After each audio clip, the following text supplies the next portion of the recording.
From the Chris Williams portfolio of blogs, this is youtube.com/Mr. Chris of 2004, in association with the Kansas Stuck on You eBid shop. Hello, I'm Chris Williams and welcome to my video blog for Wednesday, December the 8th, 2010, on the day that David Cameron celebrated his 5th anniversary as Conservative Party leader of the United Kingdom. And indeed, this might be a bit premature, but I know that Time magazine do this prematurely as well. I'd like to award David Cameron my own personal Man of the Year award for 2010. He won the general election in the United Kingdom. He did win the election. They didn't get a majority, but he won the election. He's the leader of the largest party, so they won the election, as far as I'm concerned. And of course, it's been a fascinating year for David Cameron. In addition to becoming Prime Minister, he also had the death of his father and the birth of his daughter, less than 12 months after the death of his son from complications connected with cerebral palsy. So, of course, throughout all this, he's had to put up with political difficulties to do with the economy, and also he had the difficulty of creating the coalition agreement.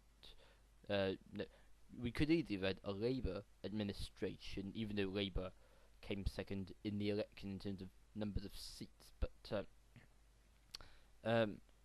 no, a normal person, of course, would crumble under the pressure of having your father dying and having a new baby and that sort of thing. But Mr. Cameron, of course, in his role as Prime Minister with all his assistants, has managed to get through these normal day-to-day life problems and has been able to run the country in a competent way so far. And hard to believe he's only been the Conservative leader for 5 years. He has made some mistakes along the way, but I can't see him stopping being the Prime Minister anytime soon. I think he'll be in for quite some time. Even if he loses the next election, I think it'll be tight. So he'll probably stay on as the party leader, I imagine. I'd like to briefly mention that I saw Ed Miliband at Prime Minister's Questions earlier today, and he was talking about university tuition fees, and the arguments he's putting forward were completely ridiculous, and in my opinion it shows that he is out of his depth being Labour leader. They elected the wrong Miliband, in my opinion. He said that British students will be paying more money than those who go to university in America. That is not true. Here in Britain, if you're rather rich, you'll be paying $9,000 a year. Only the very few students will be doing that, but in America you pay $30,000 a year. Excuse me, I'm a bit unwell at the moment.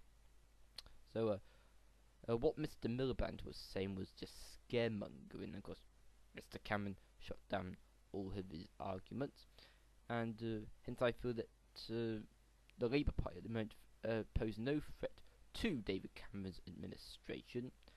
He might have a difficult 2011. It's guaranteed that the Liberal Democrats are going to lose the referendum on the alternative voting system, and that might put strain on the coalition.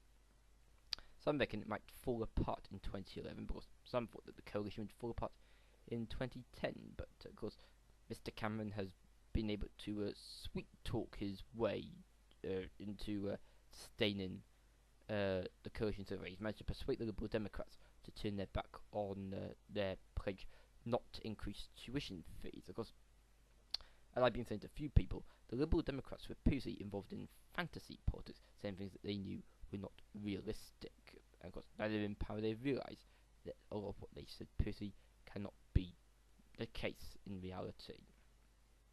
So it's too early at the moment to say if Cameron is going to be as great as Tony Blair or Mrs. Thatcher, but at the moment I'd say that because of the constraints put on him by having the Liberals in the coalition, I'd say this administration so far is more similar to the Tony Blair administration from 1997, rather than Tony Blair in 2001 onwards.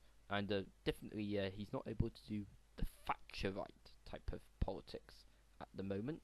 He might be able to if they win the next election outright without the need for coalition, but I can't see that happening. So I think that where New Labour is concerned, I think that the current coalition is a continuation of new labour to some extent. Okay, that's all I wish to say on this topic. Do join me for my next video blog, which is going to be about autism bullying, because I have been bullied because of my Asperger's syndrome, and it was on the news that someone has been brought to account 5 years after they stopped engaging in their autistic bullying. And indeed, I first I've been bullied 5 years ago. The bullying finished only a few months ago, but it shows to me that it's never too late to get people punished for bullying that they subject people to. Okay, do join for my next video that I'll be uploading shortly after this one. Until next time, it's bye for now. Bye bye.